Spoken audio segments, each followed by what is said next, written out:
Buenas tardes, muy buenas tardes. Bienvenidos y bienvenidas a este Centro Ágora de Participación Ciudadana. Ya saben, la casa de este ciclo de conferencias Hacemos Barrio, que ya estamos muy contentos, lo decimos todas las semanas, en su cuarta edición y preparando la quinta ya. Bueno, nos vemos en el Ágora, nos vemos aquí todas las semanas en este maravilloso centro. Bueno, todas las personas que hoy habéis tenido a bien acompañarnos, muchísimas gracias por vuestra presencia.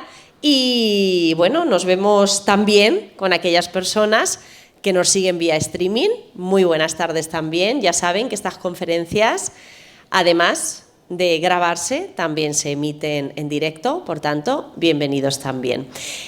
Presencialmente, vía streaming, y también tenemos la oportunidad, una vez Virgilio pues le ha echado un vistazo a la grabación, de volverla a ver en la página web de Hacemos Barrio. Pues allí todas las semanas se suben estas conferencias para volver a verlas o para enviarlas a aquellas personas que no han podido hacerlo, bueno, pues para contribuir de esta manera a una mayor difusión de este ciclo de conferencias.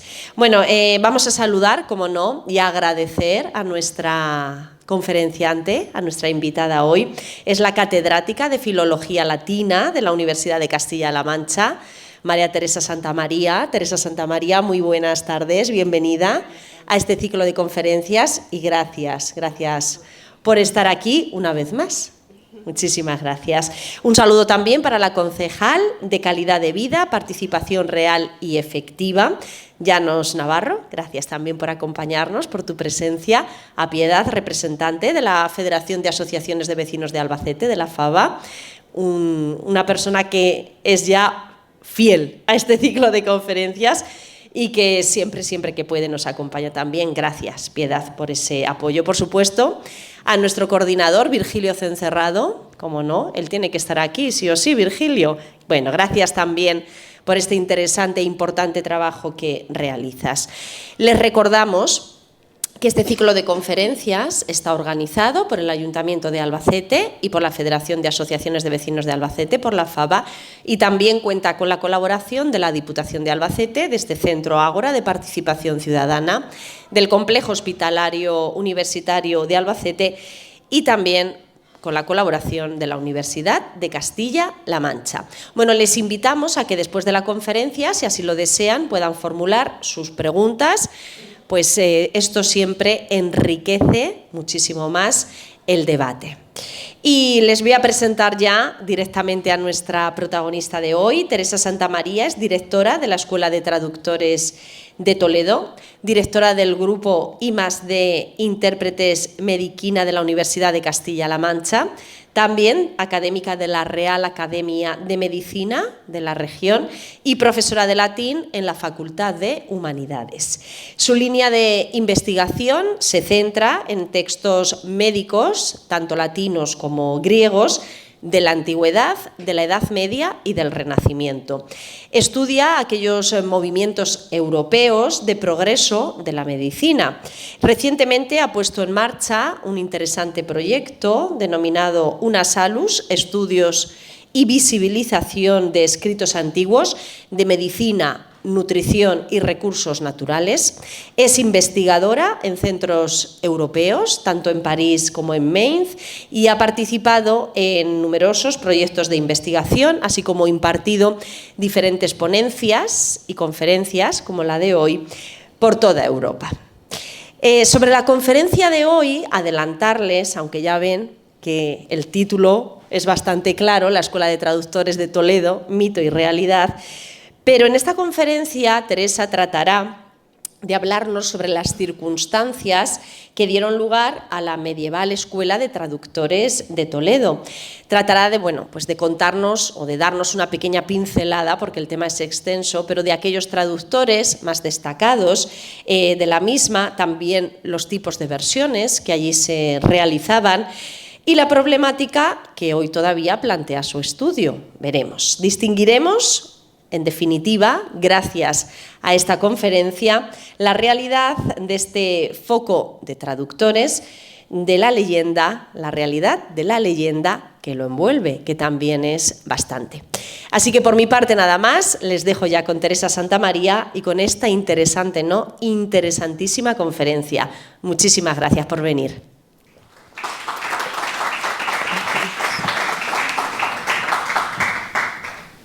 Muy bien, pues buenas tardes, muchísimas gracias. Muchísimas gracias a los organizadores y a todas las instituciones implicadas en este ciclo de conferencias, que ya es el cuarto y que supongo que seguirá. Y pues por haber contado conmigo para hablar pues de lo que conozco un poco, ¿no? Y de aquellos textos y aquellas personas e instituciones a las que me dedico. ¿Se oye bien, verdad? Sí. ¿No? Sí. Acércatelo. Me lo tengo que acercar. ¿Ahora? ¿Se oye mejor? ¿Sí? Bueno, a ver, ¿cómo puedo yo aquí? Sí. Bien, toca esta tarde, como ha dicho María José, pues hablar de la Escuela de Traductores de Toledo, de la llamada Escuela de Traductores de Toledo en su versión medieval, porque tenemos también una contemporánea de la que hablaré un poquito al final.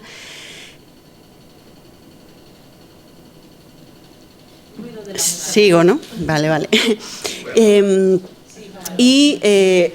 Bueno, pues voy a intentar ir distinguiendo un poco y explicando las circunstancias reales de la aparición de este foco de traducción tan importante que tuvimos además cerca, ¿no?, en Toledo, en la Edad Media, intentando separarlo también de los elementos un poco a veces míticos o legendarios, si queremos llamarlo así, o simplemente ideas que están ya extendidas a un nivel social más o menos amplio y que no son totalmente ciertas. Entonces vamos a ir distinguiendo lo que es la realidad de lo que no lo es, intentado también reflejar la trascendencia, ¿no?, que tuvo este foco de traducción en la Edad Media y que sigue teniendo para nosotros, puesto que actualmente pues la tenemos en nuestra comunidad.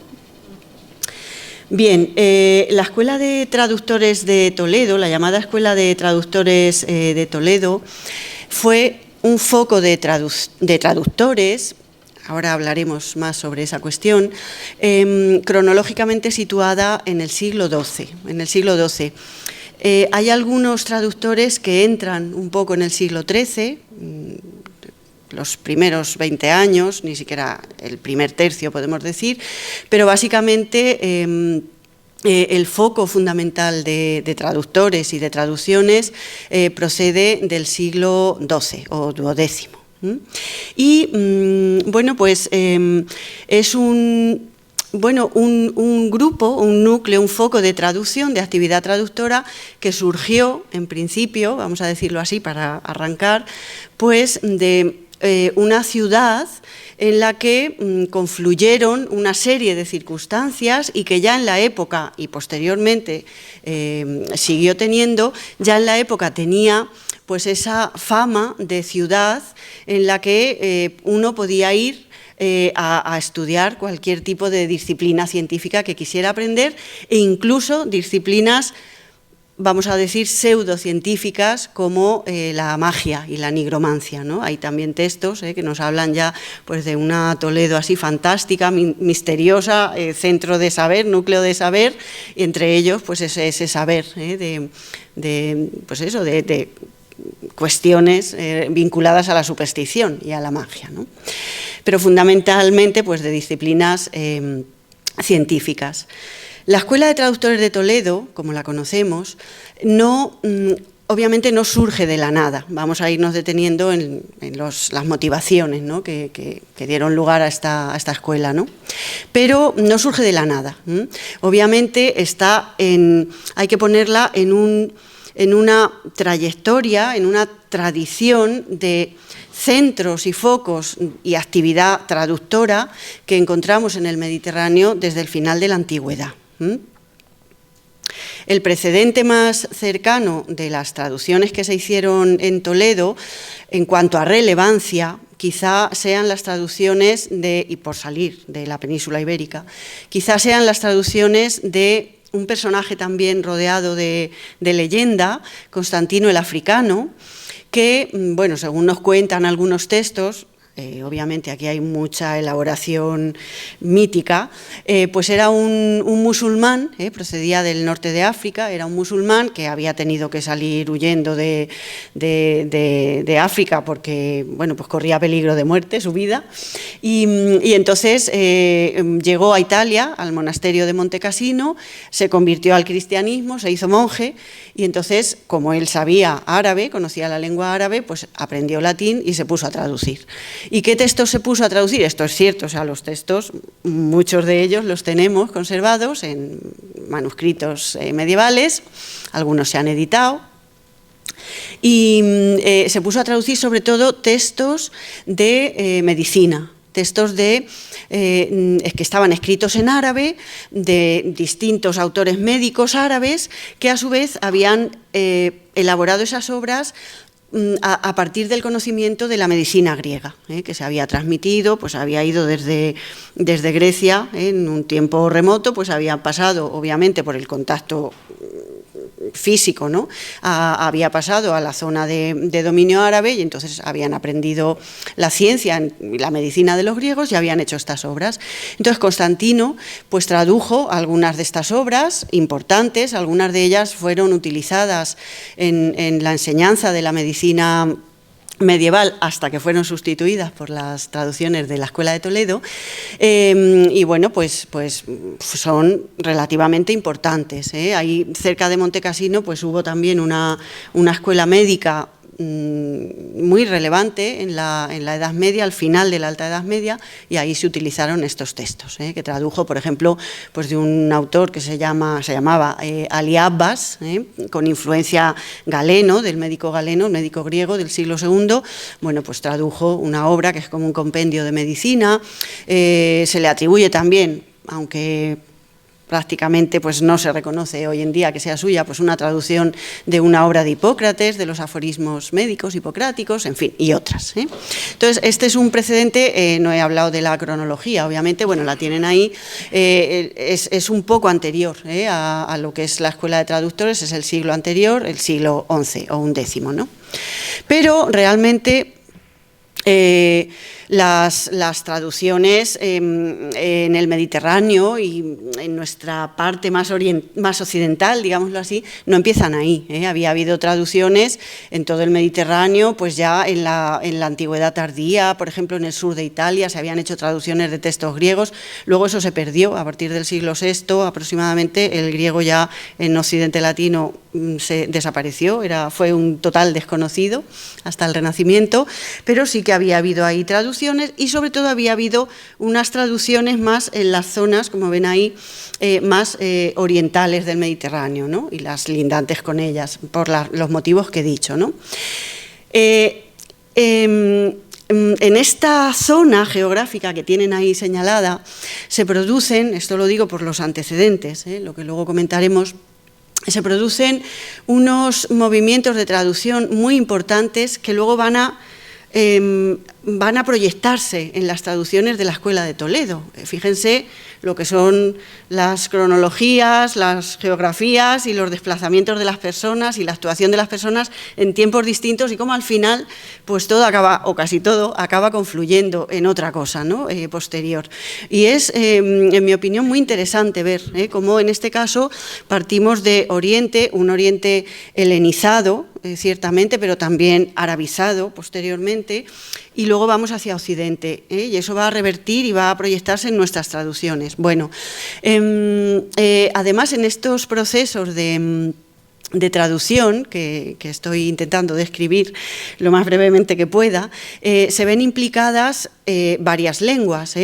Quitemos el latín, que es la que utilizamos nosotros en las traducciones del siglo XII y después, pero se ven implicadas la lengua griega, el siríaco y el árabe.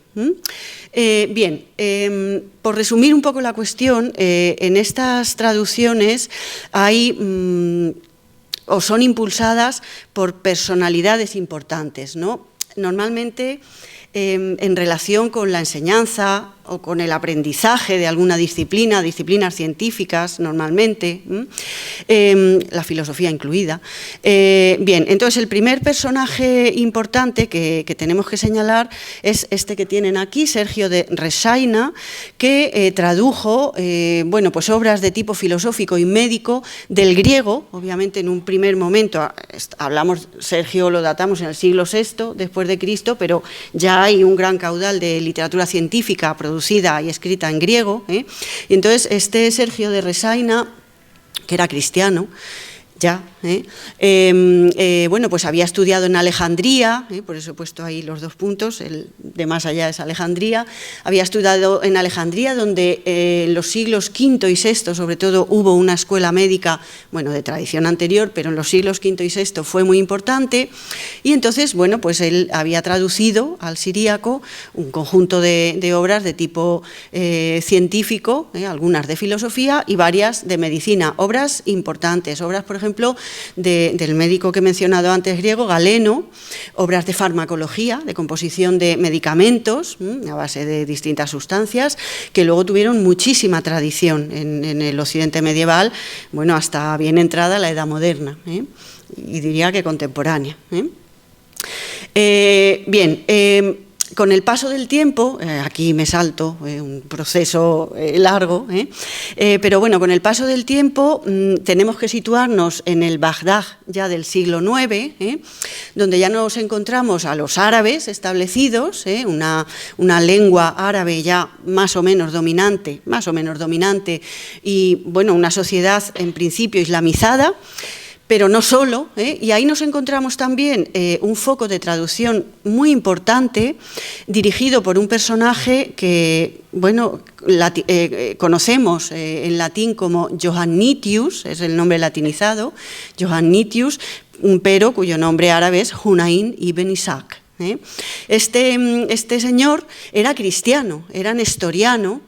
Sobre la llegada de los nestorianos aquí no me puedo extender ahora, pero es un proceso también muy interesante, ¿no? de movimientos de luchas religiosas al final de la antigüedad, de expulsiones, pero que conllevan pues unos intercambios culturales muy importantes. Todo tiene sus ventajas y sus inconvenientes en general. Bueno, pues este Hunayn era cristiano nestoriano y un grupo de colaboradores que trabajaban con él, y bueno, pues vamos a decir que dirigía no voy a decir una escuela, porque no se enseñaba a traducir, pero bueno, pues un grupo de traductores que se dedicaban, pues eso, a traducir obras de tipo científico. Hay que pensar que para los árabes de este momento sigue siendo muy importante la ciencia griega, o sea, la medicina griega, la botánica, la matemática, la filosofía, incluso algunos textos, incluso de tipo gramatical y lingüístico, seguían siendo muy importantes. Y bueno, pues en el grupo de Hunayn hay noticias de otros traductores ajenos a este grupo, pero en el grupo de Hunayn en Bagdad se tradujeron fundamentalmente obras de tipo médico, también alguna de tipo filosófico. Así vamos viendo por dónde van los intereses. Realmente porque la filosofía y la medicina engloba también el conocimiento astronómico, engloba parte de la matemática, engloba la botánica, la fitoterapia, el conocimiento de los animales. Entonces, bueno, pues eran las disciplinas científicas más importantes. Entonces, bueno, pues en este grupo de Hunayn se tradujeron también obras. Aquí se traducía o bien del griego al siríaco, del griego al árabe o del siríaco al árabe. El mismo Hunayn manejaba las 3 lenguas y, bueno, pues discípulos suyos también.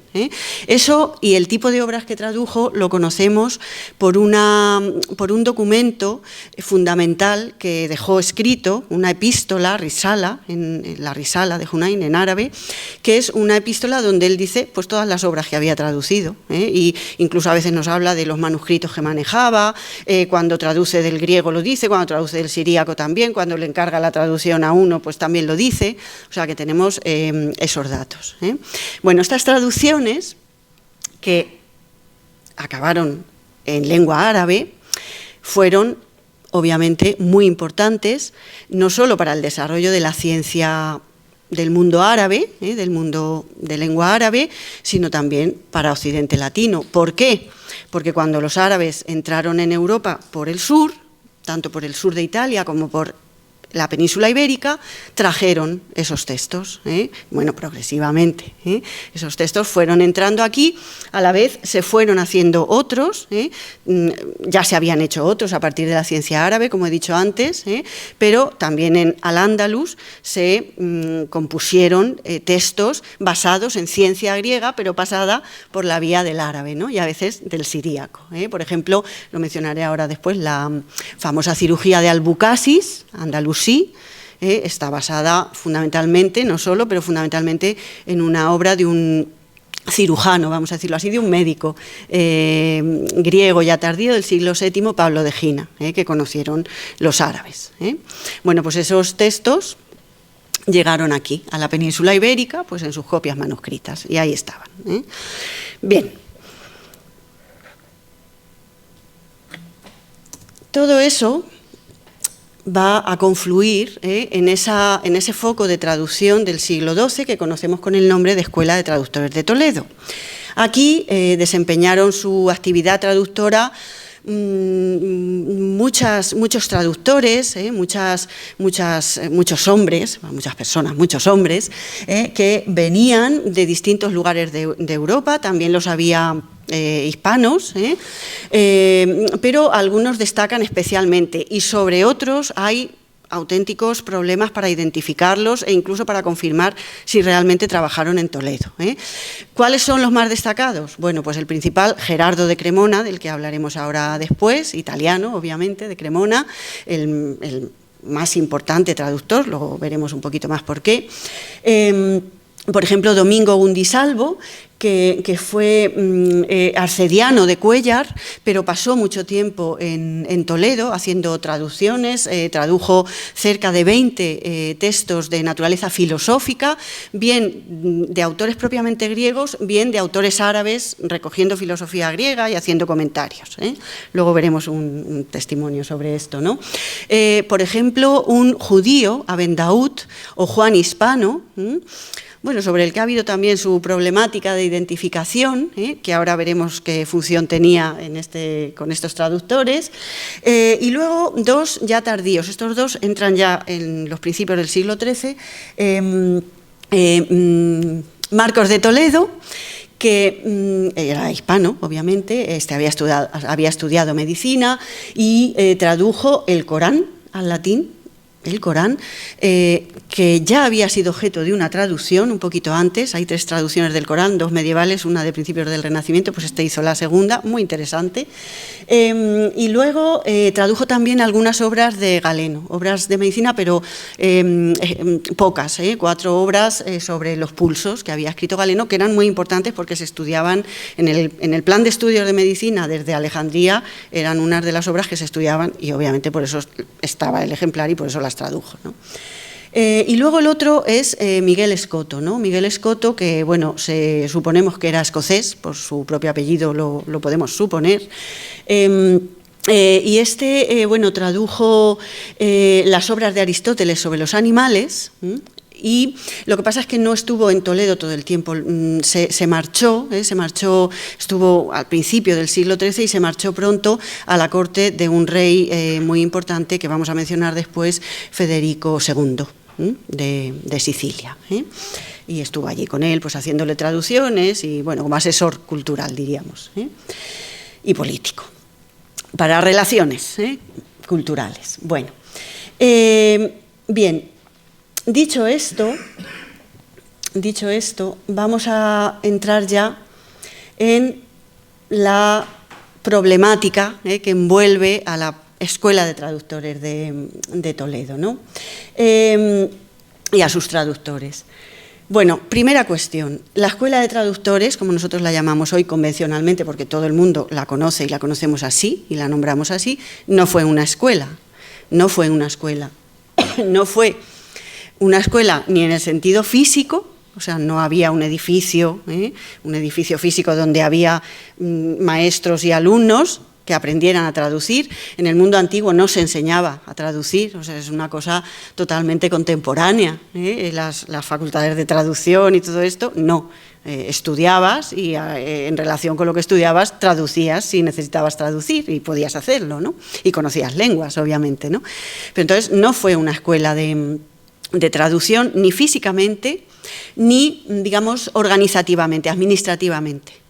No hubo ninguna institución que fundara ni financiara, por lo menos que sepamos, que financiara pues, un centro de práctica o enseñanza de la traducción. Eso no existió, no es así.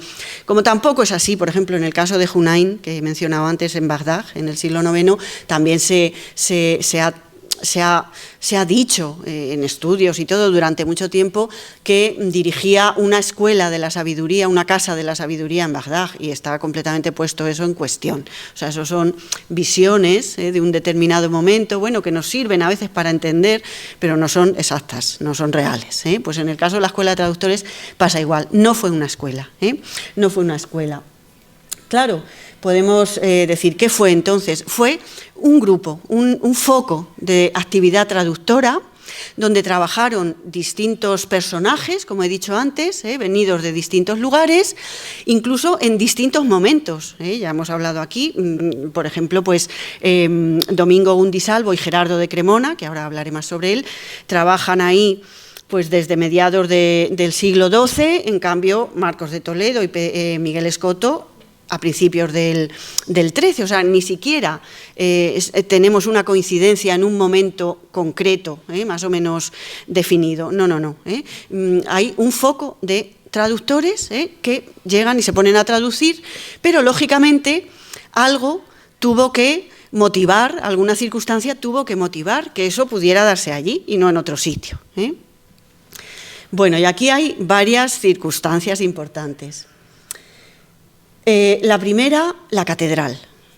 La catedral, estamos en el siglo XII, estamos ya, Toledo ya está cristianizado y estamos en el siglo XII cuando empiezan a aparecer las catedrales tan importantes por otros lugares también de Europa, que además son en algunos casos, no en todos, centros de enseñanza, una enseñanza pues de distintos niveles, según los sitios, los lugares y los intereses.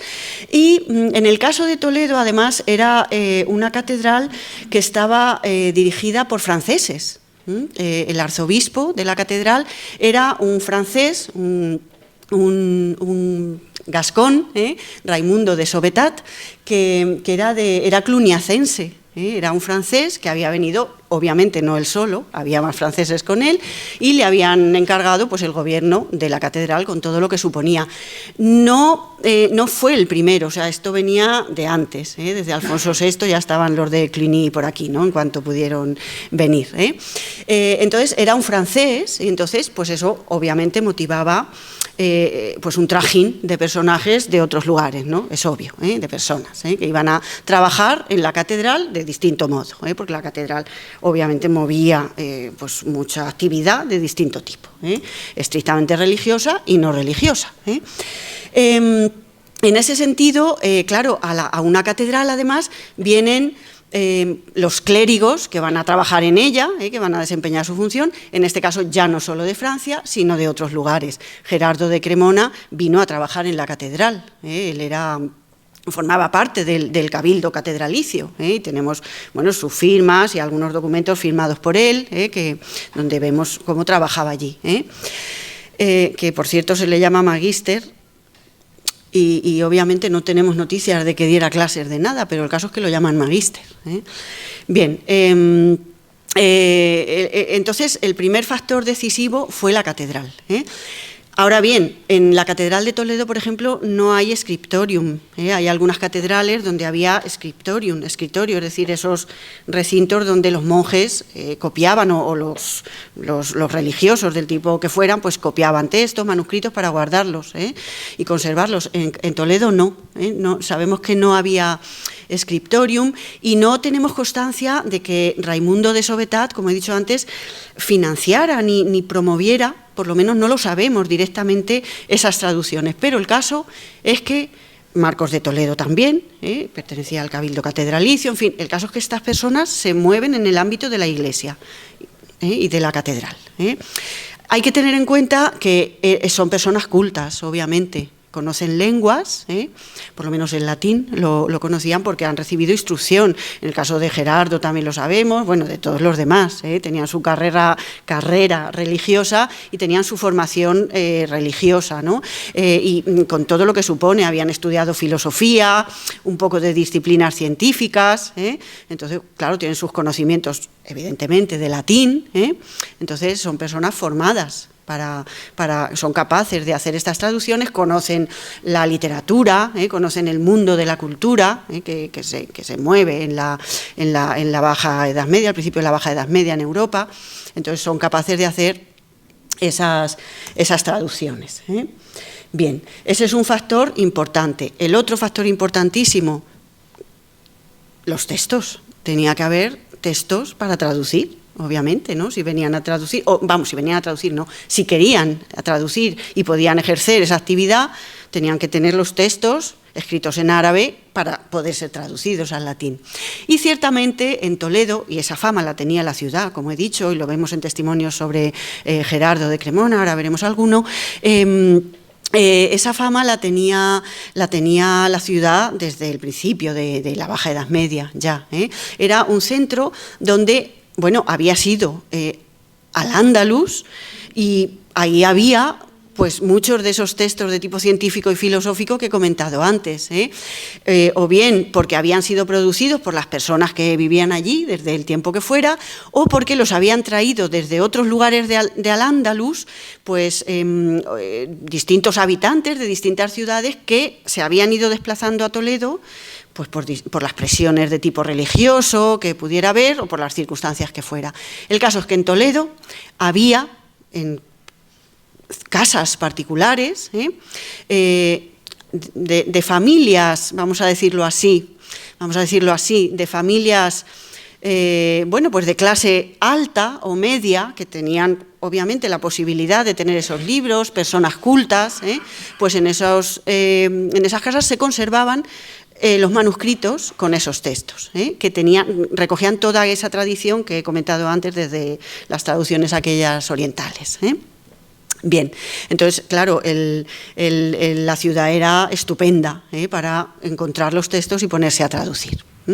Sí que es cierto, y en lo que se ha estudiado, que por ejemplo, si no se ve eso en las traducciones de filosofía, sí se ve en las traducciones de medicina. Las traducciones de medicina que hizo, por ejemplo, Gerardo de Cremona, que ahora hablaré de ellas, pero lo adelanto un poco, sí que se ve que no son todos los textos, pero sí que muchos de los textos que tradujo fueron precisamente los que estaban en ese plan de estudios alejandrino, que fue muy importante. Eran 16 obras de Galeno, que era lo que se tenían que estudiar los chicos cuando iban a estudiar medicina. Pues te estudias esto sobre los pulsos, sobre las epidemias, sobre componer medicamentos, y había un currículum establecido. Y igual que Marcos había traducido aquellas sobre el pulso, pues en el caso de Gerardo hay varias de ellas. Lo que nos lleva a pensar que algo o alguien debió de impulsar esas traducciones porque tenían un sentido para la universidad europea. Eso lo diremos ahora, porque esas obras no eran conocidas en Europa. No nos habían llegado por la vía griega, que ya he dicho que el griego era un desconocido total en la Edad Media. Entonces entraron por esa vía árabe, ¿no? Entonces ahí sí que se ve como una intención, pero claro, es verdad que puede ser que encontrara una compilación de esos textos en algún manuscrito, en algunos manuscritos, no se sabe más. Bien, entonces eso sobre las circunstancias de la creación, de la aparición de este foco de traductores. ¿Por qué lo llamamos escuela? Bueno, pues lo llamamos escuela por estos dos señores que tienen aquí. En principio, por un estudioso francés, Amable Jourdain, que en unos trabajos que hizo estudiando las traducciones latinas de Aristóteles, llamó en francés a este foco de traducción de Toledo collège, un colegio, collegium en latín, que es simplemente un grupo. una reunión, un grupo donde confluyen, pues en este caso, traductores. ¿Qué pasó? Pues que ese término collège fue traducido después por un filólogo clásico muy importante, Valentin Rosse, alemán, pues tradujo el término al alemán por Schule, escuela. Y entonces desde ahí, pues ya en todos los textos, todos los estudios, ya también en otras lenguas, empezamos a llamarlo escuela de traductores, que podemos llamarlo así perfectamente, pero sí sabemos lo que era, entendiendo lo que es, porque induce un poquito a confusión. Esta es la razón de por qué la llamamos así. Bien, segunda cuestión que conviene aclarar. La Escuela de Traductores de Toledo no fue fundada por Alfonso X el Sabio.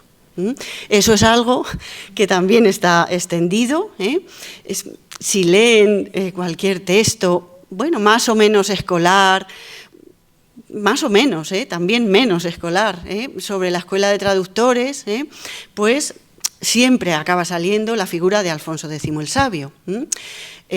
Obviamente, Alfonso X el Sabio fomentó una actividad traductora importantísima, obviamente, o sea, eso es innegable, ¿no? Pero ya en el siglo XIII,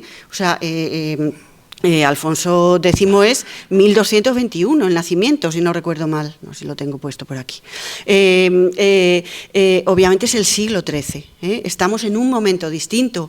La mayoría de las traducciones del grupo de traductores de Alfonso X se hicieron al castellano, no solo. Hay que entender que mandó realizar muchas traducciones al castellano, hay que ponerlo en relación con su cualidad de rey, vamos a decirlo así, sus aspiraciones de emperador, que no es poco. Entonces, cuando con sus intereses, digamos, nacionalistas, vamos a decirlo así, mandó hacer para potenciar la lengua castellana, cosa muy buena, por otro lado, mandó hacer muchas traducciones de textos desde el árabe, desde distintos tipos de textos, del árabe, algunos también desde el latín, al castellano, y eso enriqueció la lengua castellana, española, muchísimo, eso es evidente.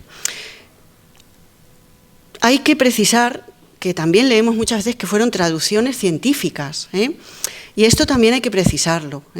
Las traducciones científicas en masa se hicieron en la Escuela de Traductores del siglo XII. Se hicieron traducciones de filosofía, de matemática, de astronomía, no astrología, astronomía, de medicina, por supuesto. En el caso de Alfonso X, movido por sus propios intereses y por las circunstancias de la lengua, que no me puedo extender, es un tema apasionante, las traducciones se centran más en la astrología y en la magia astrológica. Por eso hay traducciones de lapidarios, cómo utilizar las gemas para interpretar, bueno, pues distintos hechos y circunstancias, o para influir en circunstancias que afectan a los humanos. Pero bueno, eso ciencia no es. Aunque en un momento determinado en la antigüedad confluyeron, hay que tener cuidado también con cómo entendemos el concepto ciencia, pero bueno, eso es así. Entonces, claro, hay distintos tipos de textos y que yo no llamaría exactamente científicos. Quizás sí recogen una tradición científica antigua y obviamente pues hay mucha terminología relativa a las plantas, a los astros, eso es cierto, pero hay que precisar el tipo de textos que se tradujeron. Bueno, el caso es que Alfonso X fomentó la traducción de muchos textos al castellano desde el árabe, pero también traducciones al latín. Alfonso X quería ser emperador.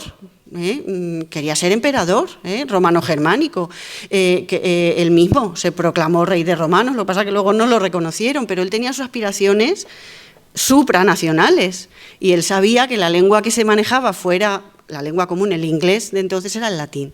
Entonces él hace traducciones, influyen otras circunstancias también, no vamos a decir que es que Alfonso X solo mandó hacer las traducciones por unos intereses ahí de gobierno, no, él era un rey culto, muy interesado, lo sabemos, no hace falta que lo diga yo, pero bueno, confluyen ahí varias circunstancias que hay que conocer. En cualquier caso, no fundó la Escuela de Traductores. Alfonso X nació en Toledo y pasó por Toledo varias veces, pero él estuvo sobre todo en Sevilla, aparte de moviéndose por toda la península, pero estuvo fundamentalmente instalado en Sevilla, y ahí es donde fundó su escuela de traductores, un estudio de latino et arábigo. Esa fue la escuela de traductores de Alfonso X, que le duró poco, porque la fundó en el año 1254, pero no la financió, entonces estuvo ahí. No la financió, estuvo ahí durante un tiempo, sobrevivió este centro, pero bueno, pues al cabo del tiempo sí que es verdad que ascendió de nivel, porque el Papa Alejandro IV, mediante una bula, lo convirtió aquello en Studium Generale, que era casi una universidad pequeñita, pero luego aquello, como no tenían dinero, pues fue decayendo y desapareció. Y propició la existencia de otros centros de traducción, por ejemplo en Murcia también. O sea que Alfonso X tenía traductores, personas cultas que trabajaban para él, pues por los distintos sitios por los que pasaba, y los ponía a traducir los distintos textos que organizó. Y luego tenía también en su propia corte, pues tenía, por ejemplo, italianos, que eran los que le traducían al latín, o del latín cuando le interesaba, aparte eran sus secretarios los que le hacían los documentos administrativos, pero también le traducían. O sea que sí que es verdad que fomentó lo que se ha llamado el scriptorium de Alfonso X, pero era itinerante o estaba localizado en diversos lugares, pero desde luego no en la llamada Escuela de Traductores de Toledo. En este sentido sí quería comentar, porque me parece también interesante y nos pone también la escuela que vamos a ver en perspectiva, que Alfonso X, bueno, pues, o yo así lo veo, pudo desarrollar toda esta actividad traductora, obviamente porque tenía una tradición y un conocimiento de la lengua, de la cultura, de la literatura que le interesaba. Bueno, en ese momento, en el siglo XIII, en Europa hay otro foco de traducción importantísimo, que fue la corte de Sicilia de Federico II. Federico II, que era alemán y estaba allí, era emperador romano-germánico, lo era, luego los comulgaron, la Iglesia los comulgó porque era un excéntrico, pero era cultísimo. O sea, Federico II lo llamaban stupor mundi, el pasmo del mundo, porque era un rey cultísimo y tenía a su alrededor un grupo de poetas, de traductores, y allí en Sicilia, bueno, también fue rey de Nápoles, entonces allí fundó la Universidad de Nápoles, la Federico II. Bueno, pues allí fomentó también un grupo de traductores que también le traducían textos desde el árabe, de ciencia griega. Lo que pasa es que también mandó traducir a lengua vernácula. No lo vamos a llamar italiano porque no era eso entonces, pero bueno, a lengua vernácula de Italia.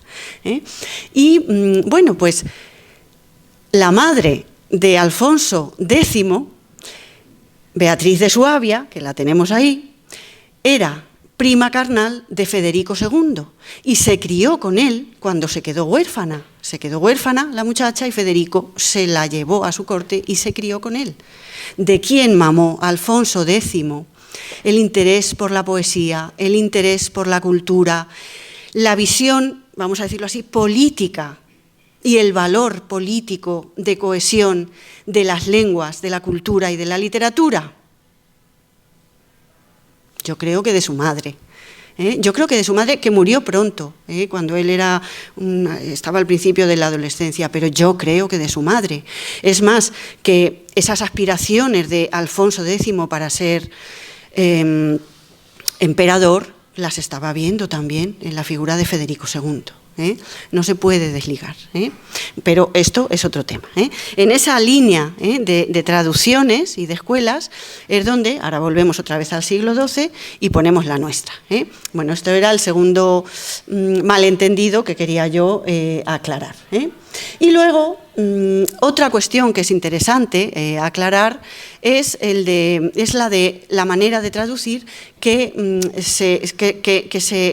se ejercía, no se utilizaba, se ejercía en Toledo, ¿no? Estos traductores toledanos del siglo XII, ¿cómo traducían? Sobre esto también se ha escrito mucho. Bien, se ha repetido muy frecuentemente que en Toledo se traducía lo que se ha llamado, o se ha venido a decir, a cuatro manos. Yo prefiero decir a dos cabezas, pero bueno, a cuatro manos. Es decir, a través de dos traductores.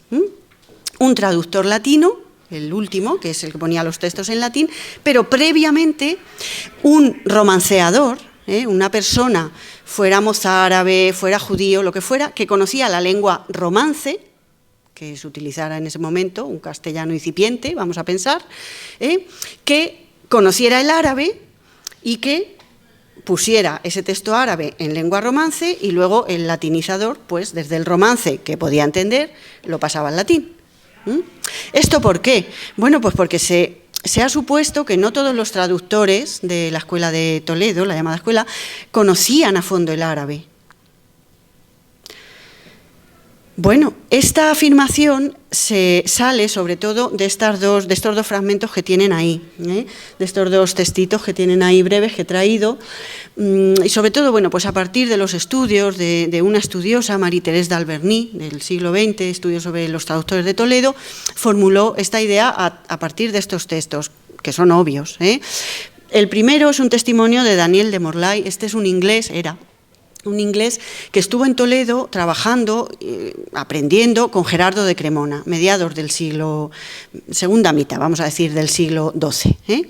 Y luego se volvió a Inglaterra y allí compuso una obra sobre filosofía con todo lo que había aprendido, filosofía natural, naturaleza, la influencia de los astros en las personas, ahí todo mezclado, ¿no? Bueno, pues este Daniel de Morlaix, hablando de Gerardo de Cremona y su traducción del Almagesto, que ahora comentaremos, dice que Gerardo de Toledo, lo llama aquí, dice, puso en latín el Almagesto, traduciéndoselo, interpretante, habiéndoselo traducido el mozárabe Galipo. O sea, que suponemos que este Galipo se lo puso en romance, se lo interpretó, y entonces Gerardo pues puso el Almagesto en latín. El segundo testimonio es de Abendaud, este hombre judío, el Juan hispano, castellanizado, latinizado su nombre, Johannes Hispanus, que ayudó a Domingo Gundisalvo, a este otro traductor de allí, a traducir un comentario de Avicena, el famoso médico persa, que luego nos va a salir otra vez por ahí, del siglo X, bueno, pues un comentario filosófico sobre el alma. Entonces este Domingo Gundisalvo se puso ahí a traducir, pero necesitó que le ayudase un judío que conocía el árabe. Entonces, ¿qué dice ahí este hombre en la introducción precisamente a esta traducción del de Ánima? Dice Abendaud, dice, una vez que vosotros pedisteis este libro, dice, yo, dice, puse proferente, dije, esto era verbal, dije, cada palabra, singular verba, cada palabra en lengua vulgar, romance. Dice, y el arcediano Domingo puso, tradujo cada una al latín. Entonces, esto es evidente, o sea, esto es incuestionable, ese testimonio lo tenemos ahí, esos testimonios los tenemos ahí. Pero claro, sí que es cierto que no se puede generalizar. Cuando uno se pone a estudiar las traducciones, por ejemplo, de medicina de Gerardo de Cremona, pues claro, empezamos que son textos, por ejemplo, algunas son compuestas por árabes, pero otros son textos compuestos por médicos griegos, por Galeno, muchos, este plan de estudios que he comentado antes de Alejandría, son obras científicas, pero de medicina, o sea, de anatomía, patología, fisiología. No estamos hablando de 4 hierbas y pon un emplasto, no, es lenguaje técnico y no es aceptable pensar que la lengua romance, el castellano del siglo XII, estuviera ya preparado para traducir esos conceptos. No teníamos léxico todavía para traducir esas palabras. Luego, es imposible que ninguna persona que conociera el árabe, si no tenía la formación, digamos, técnica en esa disciplina, ya fuera el mozárabe o ya fuera el traductor latino, pudiera traducir esos textos. Bueno, lo lógico es pensar que en algunos casos se ayudarían de estas personas, que quizás sí que les pudieran ayudar a entender la estructura de la lengua, que claro, difiere mucho la estructura del árabe, todo el problema de las vocalizaciones, todo esto difiere mucho de la lengua latina y de la lengua griega, que son indoeuropeas, son completamente distintas. Quizá para ese tipo de estructuras, quizá se podría pensar, pero desde luego no se puede generalizar como se generaliza muchas veces. Y luego la tercera cuestión, La tercera cuestión es la de las traducciones de Gerardo. Aquí. Las traducciones de Gerardo de Cremona, que es, como he dicho, el más importante traductor de la escuela. En primer lugar, por el número de traducciones que hizo y, en segundo lugar, por las traducciones, por la trascendencia que alcanzaron algunas de sus traducciones en Europa. Y eso además lo digo con mucho interés y con mucho orgullo de que ese centro de traducción lo tengamos nosotros tan cerca y en nuestra propia comunidad. Bueno, pues vamos a ver. Gerardo de Cremona, cuando murió Gerardo de Cremona, unos colegas suyos, colegas, discípulos, se ha dicho también, unos compañeros suyos, que lo conocían, anónimos completamente porque no han dejado su nombre, hicieron un elogio suyo a su muerte y pusieron una relación de las obras que había traducido. Esto lo hicieron imitando una práctica que ya encontramos en una obra galénica, que ponía también las obras que había traducido, y lo mismo había hecho Junain. O sea, que esta gente estaban puestos en esa tradición cultural. Bueno, pues hicieron un elogio y pusieron esa relación de obras que había traducido, dijeron porque les parecía de justicia. El caso es que Gerardo no firmaba sus traducciones. No firmaba sus traducciones, con los problemas que eso ha dado y da y sigue dando a la crítica y a la investigación. El caso es que ellos nos pasaron una lista, nos dejaron una lista, se ha transmitido en varios manuscritos, de las obras traducidas por Gerardo, que según esa lista son cerca de 70. Hay más, circulan obras anónimas que suponemos que también pudieron ser traducidas por Gerardo o sus compañeros. Bueno, de esas más o menos 70 obras, aproximadamente un tercio son obras de medicina. Tradujo también obras de matemática, tradujo el Almagesto de Ptolomeo, ahora vamos a ver que la leyenda nos dice que había ido a Toledo precisamente buscando el Almagesto, y tradujo obras también de filosofía, comentarios filosóficos de médicos árabes sobre obras de filosofía griega, por ejemplo aristotélica, pero fundamentalmente de medicina. Bueno, son todas estas que tienen ahí, que he sacado de una edición de un trabajo que tienen ahí citado, de un profesor que ha trabajado esto y lo ha editado, de Charles Barnett, y bueno, pues son obras, muchas de ellas de Galeno, que responden, casi todas, no todas, a ese esquema de currículum que he comentado, que ya venía de la escuela alejandrina, sobre enfermedades, sobre farmacología, sobre los elementos y los humores del cuerpo, en fin, obras de medicina antigua muy importantes que se utilizaron en la enseñanza de la medicina, luego en la Edad Moderna también, hasta el principio de la Edad Contemporánea, algunas de ellas. Obras también de otros médicos griegos, por ejemplo, pues de algún médico bizantino, por ejemplo, y obras de médicos árabes que habían compuesto sus propios textos a partir de medicina griega. Por ejemplo, el famoso Canon de Avicena, el Canon de Avicena, que es un compendio de medicina hecho a partir de medicina griega, de textos griegos, Galeno, Pablo de Gina, Oribasio, un montón, Dioscórides, y que luego tuvo muchísima tradición en la enseñanza de la medicina en la Universidad Europea. Entonces tradujo muchísimas obras, muchísimos textos.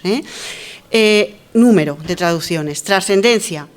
Bueno, pues muchas de las obras traducidas por Gerardo, claro, en cuanto fueron puestas en latín, empezaron a circular por Europa. Y eso enseguida entró en la universidad, porque era conocimiento médico. Las obras de filosofía no tuvieron tanta suerte, algunas sí, los comentarios de Averroes, por ejemplo, sobre Aristóteles, pero otras no. ¿Por qué? Porque ya estaban circulando en Europa Occidental traducciones hechas directamente del griego, de otros traductores, y esas parece que gozaron de más importancia en la universidad. Pero los textos de medicina sí, porque suponían un caudal de conocimiento médico modernísimo, nuevo en Europa Occidental, que no conocíamos, enriquecieron el panorama científico de la universidad y de la medicina y de la ciencia, en general de la ciencia europea, y cambiaron el panorama de la enseñanza de la medicina en toda Europa. Entonces, fíjense cómo estas traducciones que son toledanas, que salen de Toledo, realmente no son toledanas, o sea, son totalmente europeas. universales, porque enriquecieron el panorama de la enseñanza de la medicina y el progreso, están ahí en la línea del progreso de la medicina. Muchísimas cosas superadas, por supuesto, hoy en día, pero están en la línea del progreso médico. Bueno, pues esta lista de obras que he comentado la pusieron los colegas estos en el elogio que publicaron, escribieron, difundieron a su muerte, y he traído aquí un fragmentito. Hay una parte que está ahí escrita como en verso, he traído solo una parte, ¿no? Lo llaman al principio Gerardo, fuente, luz y gloria de nuestro clero, y termina diciendo que Cremona se vanagloria de haberlo engendrado, sin parangón, sin ninguna persona que fuera similar. Dice, vivió en Toledo y devolvió o llevó a Toledo hasta el cielo, hasta las estrellas.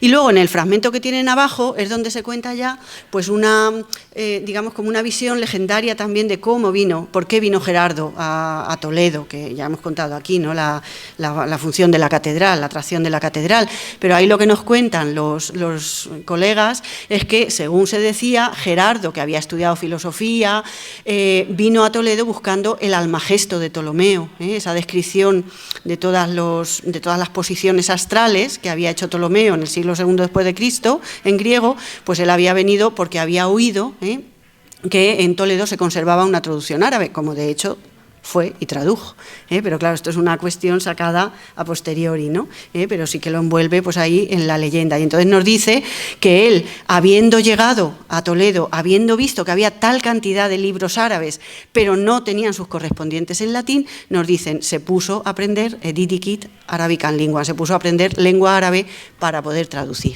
Bueno, eso es lo que nos dicen, pero la verdad que tampoco lo sabemos con toda seguridad, porque cuando estudiamos las traducciones de Gerardo, pues podemos intuir que mucho árabe no sabía, y de hecho algunos términos no están, digamos, bien traducidos o están confundidos en las traducciones. Bien. Bien, pues sobre las traducciones de Gerardo de Cremona, aparte de esta cuestión de cómo se hacían, que ya he comentado, que también le afecta, ¿no?, a sus traducciones, lo de a dos traductores. Hay todavía hoy un gran reto para la investigación, y en ello estamos trabajando, pues algunos equipos y algunos investigadores y algunos grupos de investigación, para que vean un poco la proyección actual. Porque digamos que las traducciones de Gerardo se han estudiado poco. Son muchísimas, pero el número de textos que están editados en ediciones, con traducciones, con estudios, son poquísimos. ¿Por qué? Pues porque son muy extensas, porque son muy difíciles, porque plantean muchos problemas de interpretación. De manera que no está definido, no está estudiado cuáles fueron los procedimientos, cuál es la técnica traductológica de Gerardo. Se han dado algunos pasos. Aquí he traído 3 estudios que son, bueno, de distintos momentos, pero pioneros. Lo que pasa es que son parciales. En general, por ejemplo, esta profesora Daniel Jacquard, que tienen ahí citada en segundo lugar, pues vino a decir que en el estilo traductor de Gerardo se ven como unas fórmulas o frases hechas que siempre utiliza cuando traduce determinadas frases del árabe. Pero luego llegaron estos otros y editaron un texto traducido por Gerardo y vieron que allí no estaban esas frases, ¿no? Entonces, estamos en una fase bastante incipiente. ¿A qué nos puede llevar esto? Pues tiene su trascendencia. ¿Por qué? Primero, porque, como he dicho antes, circulan textos anónimos que suponemos que pudieron ser traducciones salidas de Gerardo o del grupo de traductores que rodeaban a Gerardo de Cremona, y no tienen la autoría asignada. Y son traducciones importantes, ¿no?, que inciden luego, como he dicho, en el progreso de la medicina. Entonces, detectar la técnica de traducción de un traductor nos permite, si se hace bien, y se puede hacer, pues asignarle determinadas obras, ¿no?, que por el momento no están asignadas, ¿no? Bien, además de eso, suponemos que algunas de estas traducciones, como circularon muchísimo, porque se manejaban en la universidad, pero claro, no íbamos a ninguna librería a comprarlas, las copiábamos, Entonces hay muchas copias manuscritas y suponemos que fueron retocadas.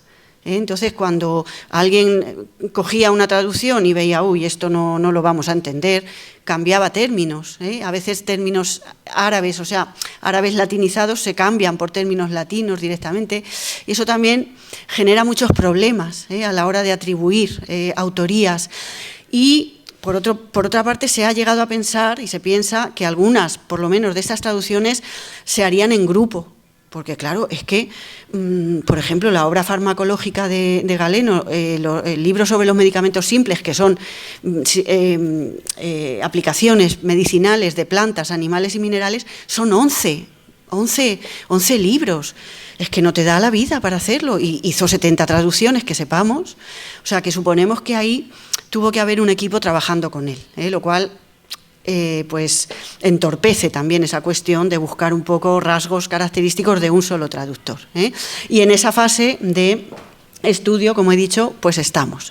Esa otra problemática que ya quizá es más científica, ¿no? Más limitada pues al mundo académico, que no está tan difundido, obviamente, ¿no? Pues no suscita tanto interés, pero obviamente pues es otro de los grandes problemas de las traducciones de Toledo, fundamentalmente las de Gerardo de Cremona. Nosotros tenemos ahora en la universidad, el equipo de la escuela, pues unos proyectos de investigación precisamente dedicados mínimamente a ir analizando algunos textos mínimos de los que se tradujo Gerardo, o supuestamente tradujo Gerardo, pero hay que ir paso a paso porque son muchas obras, ¿no? Bien, con esto he terminado esta presentación de la escuela antigua y no me resisto a hablarles de la escuela actual, moderna, que actualmente pues es un centro de investigación, como hemos dicho antes, de la Universidad de Castilla-La Mancha. Esta escuela de traductores, llamada Escuela de Traductores de Toledo, tiene su sede en la misma ciudad, en el llamado Palacio del Rey Don Pedro, que en realidad es una casa nobiliaria, es una casa noble. Tenemos una biblioteca estupenda, especializada, es público, es un centro público de investigación, y bueno, pues realizamos las actividades desde hace tiempo, claro, desde su fundación, pues las actividades que ven aquí, actividades estrictamente de investigación, traducciones también. Hay un equipo de arabistas y un equipo, somos pocos investigadores, también de filólogos clásicos, latinistas y helenistas, y bueno, pues nos dedicamos a distintos textos. Hacemos traducción de textos antiguos, pero también de textos contemporáneos, por ejemplo, un compañero de árabe. Bueno, pues damos también formación a investigadores, formación a distintas lenguas en la medida de nuestras posibilidades, porque no es un centro docente. Celebramos distintos tipos de encuentros, más o menos científicos, y por supuesto mantenemos relaciones internacionales con un montón de países del mundo, ¿no? De distintos países. Hace unos años, en 2019, celebramos los 25 años de la creación. En el año 1994 se creó el centro, pero no directamente desde la universidad. Fue creado por un patronato al que pertenecían el Ayuntamiento de Toledo, una fundación para la cultura europea y la propia universidad, y en 2003 entró ya a formar parte de la universidad como centro de investigación. En 2019 fueron los 25 y este año cumplimos, justo en noviembre, además, los 30 años, así que esta conferencia pues es mi pequeño testimonio para celebrar también ese aniversario. Y nada más, les agradezco muchísimo su atención.